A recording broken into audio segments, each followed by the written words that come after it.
இந்த short film எடுத்த தம்பி ரிச்சர்டு அவர் இந்த ஷார்ட் பிலிம் முதல்ல எனக்கு காட்டும் போது நான் நிறைய ஷார்ட் பிலிம்ஸ் பார்த்திருக்கேன். பொதுவாக காவல்துறை எந்த ஷார்ட் பிலிம் எடுத்தாலும் ஒரு அதிரடியாக காட்டுவாங்க. அது சரவண வண்டி வருது, அது மாதிரி சுற்றி வளைக்கிறது, அப்புறம் ஒரு சைரன் போட்ட ஒரு பேட்ரோல் வெஹிக்கிள் வரும், டக்குன்னு கைது பண்ணுவாங்க. இதெல்லாம் நம்ம குறும்படத்தெல்லாம் பார்த்துருக்கோம்.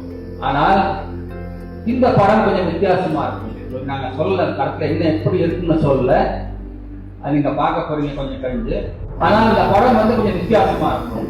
பார்க்க ரொம்ப பிடிச்சிருது. கொஞ்சம் வித்தியாசமான ஒரு ட்ரீட்மெண்ட்.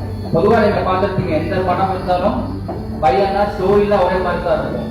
ஆனா அந்த படத்தோடைய ட்ரீட்மெண்ட்டை பொறுத்து எப்படி அதை காட்டுறாங்க, அதுதான் படத்தின் வெற்றி. அதே மாதிரி இந்த படமும் ஷார்ட் பிலிம் ரொம்ப நல்லா இருக்கும். பாருங்க, கொஞ்சம் வித்தியாசமா இருக்கும். அவங்களுக்கு என்னுடைய மிக நன்றி.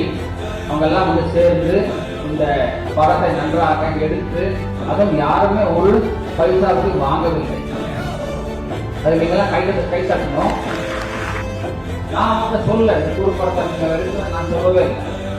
அவராகவே ஒரு இனிஷியேட்டிவ் எடுத்து இந்த ஷார்ட் பிலிம் தயார் பண்ணி இதுக்கு தேவைப்பட்ட ரிசோர்ஸஸ் சாதனைகள்லாம் அவர் முயற்சி எடுத்துக்கிறாருன்னா கண்டிப்பா அவருக்கு நான் பாராட்டணும்.